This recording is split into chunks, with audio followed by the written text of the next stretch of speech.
Darryl Tollison, Deputy Chief of Criminal Investigations Division. That's D-A-R-R-Y-L. Tollison is T-O-L-L-E-S-O-N.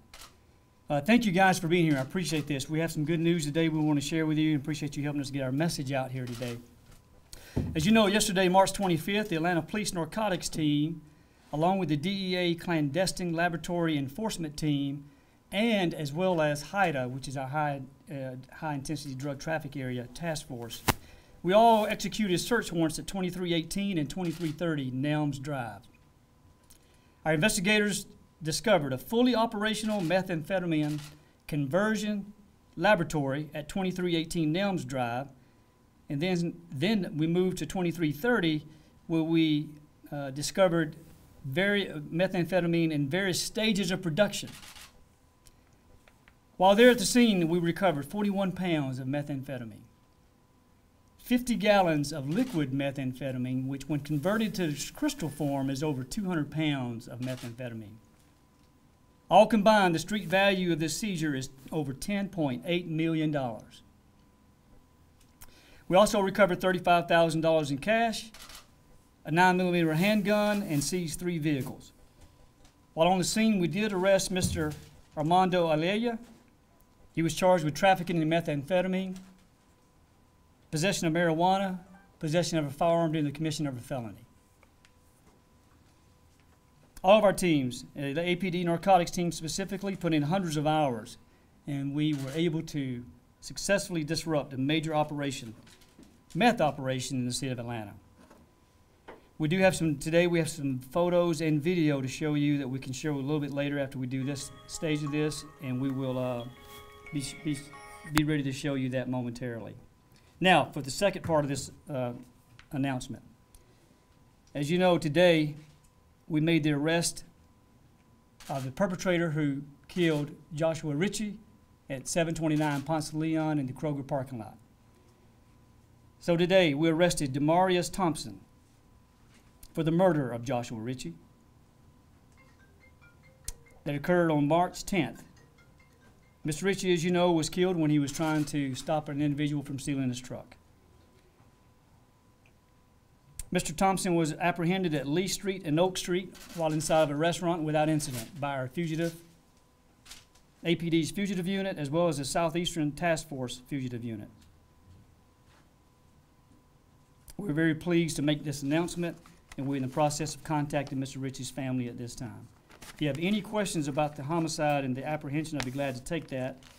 But as it relates to the drug seizure, at this point, we're not going to take any questions on that, and I think you could imagine why. We'll be a follow-up on this later on, but right now we just can't really talk about that investigation anymore. What led you to Demarius Thompson? Well, it started, and I appreciate you asking that, because it really shows how our Crime Stoppers program works. As you know, this homicide occurred March 10th. That evening, we broadcasted a BMW on Crime Stoppers. The next morning, we received a tip of where that BMW might be located. We followed up on that tip that very next day and did indeed locate the suspect vehicle. And from that point, we just began to do good old-fashioned police work and look for the individual that we saw in the video. Was that brought out because there was the reward that was offered? I think it was a $25,000 reward. That helped shake out tips? No, not really, because that reward was announced after we'd already received our tip. Oh, okay. Did he have an accomplice? We're still trying to identify that individual, the driver of that BMW. Right. Yeah, we're still trying to make identification on that individual. We still don't know who he is. Has he been cooperative at all, or what has been his... We're in the process of interviewing him currently, because he was arrested only about 1:15 this afternoon. What is his age? I don't have his age here with us. 29? Will we be able to get a picture of him? Yes. Okay. Is he from the Atlanta area? Was he familiar with that part of town? He is. You guys dealt with him before? Does he have any kind of criminal past here in Atlanta? He has an extensive criminal record. In fact, he'd just gotten out of jail on March the 7th. For what? Let me get back to you on that, because it wasn't in our jurisdiction. It was actually in another jurisdiction. In Metro Atlanta or? Carrollton area. Carrollton? Mm-hmm. So he has a prior criminal? You could say that. Some 19 cycles of criminal arrest. 19 cycles. Some are. Including violent crimes? Some are. Some are. Could you, just on a bigger topic here, residents of that area are very concerned. I think they count 3 or 4 murders just in March. One at the apartment complex, one at the Kroger, 2 at Little Five Points. Other crimes as well. You know, they were hoping that the crime was going down in Old Fourth Ward and Virginia Highlands in that area. And you know, they're afraid to go out jogging, for crying out loud. And what can you say to people who don't see this as an improvement right now in 2015? Well, we want to do this. We want to make sure that our citizens clearly understand that we recognize that any amount of crime is not acceptable. But if you look at the sheer numbers, crime is down. No doubt, crime is down in that area. No one wants to hear that when they've been a victim of crime, and we get that and we understand that. We're working diligently with the community as well as all of our resources to try to be able to turn the tides of the confidence that the citizens have for us. We have a meeting with them later today, and we plan to talk about our plans and what we've been doing and what we'll continue to do to try to solidify that community and really relieve any concerns that they have for crime that's taking place over in that community. So it was a tip from the public that ultimately led you guys to Thompson? Yes, it was. Yeah, absolutely. Through our Crime Stoppers program. How important is that when people see stuff like that, that they take it to heart and they do something about it? Oh, it's huge. I mean, it's no doubt about it. We actually identified this suspect some 5 or 6 days after the homicide. We already had a warrant for him on March 16th, and it was based upon that initial tip that we received the very next day. So Crime Stoppers is huge, huge. And so it was tips from the public that not only led to the BMW, but it was the other tips too that led to him, or was it the fact that you had the car that ultimately led to him? That was the kind of key to this. Yeah, it was definitely the vehicle to begin with. Of course, we had a pretty clear video of that incident, as you know, so we were able to identify him through other sources. But no question about it, the vehicle was the key to this, making this arrest initially. And can you elaborate, and maybe you spoke about this earlier and I just missed it, but was it simply to steal that truck, or what can you tell? Well, we don't know yet. We think, we believe now, again, we're still interviewing him, but we think he was trying to steal the truck for the tools that were possibly on the back of it. And that has been a trend throughout our country, is construction trucks sometimes are targeted because of the equipment they have on them. So we believe at this point he was trying to steal the truck. And can you explain why he would have shot the man? No. No, I can't. But based on his, what you know about this man, does it fit with what you know about his record? No, I wouldn't say that anything he's done would rise to a homicide over trying to steal a truck. No, I don't see that, but it's hard to explain right now. But we'll try to get to the bottom of it once we complete the interview with him. Yeah.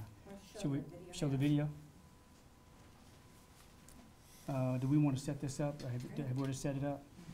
This is, just very quickly, this is at NIMS Drive yesterday, as you guys know. This is the APD narcotics unit right here about to go in. This officer right here has a body cam that he's wearing, a GoPro camera, and we try to record all of our seizures, all of our search warrants for obvious reasons. So this is this team hitting one of the houses here.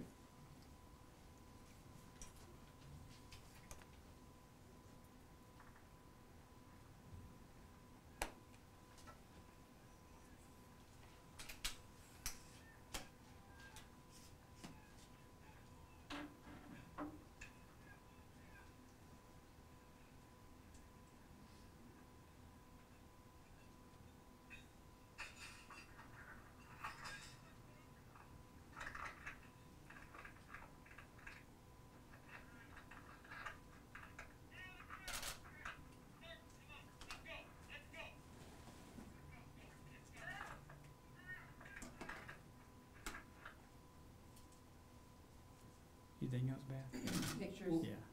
Are we gonna be able to get that? Yeah, we'll send it to you. Okay. We'll send it to you. You want to see pictures?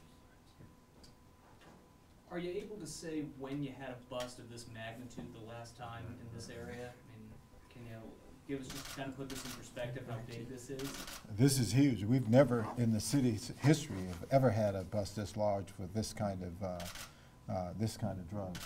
If you look at the photographs here, I don't know for sure, but we will check, but I don't think that we've had a bust this large in the state. But we're checking to make sure about the quantity of this particular bust and the quantity that ultimately that we've taken off the streets. In general terms, is meth still a pretty big issue for you guys, or are you seeing its use decline? Well, I will leave that up to some of our narcotics guys, but I don't think that, not in the metro Atlanta area, in the heart of in this area, it is a prevailing problem that continue to rise throughout the state of Georgia, but actually in this area, no, that's not one of the prevailing drugs that have been the challenge that we've had to fight through over the last 2 years at least. That's good. No, you nailed it, Chief. We'll send you all these photos as well. And was it being distributed, sold here, or was? Well, sent elsewhere? we don't want to take any questions on that. Thank you, though. I appreciate your understanding of it.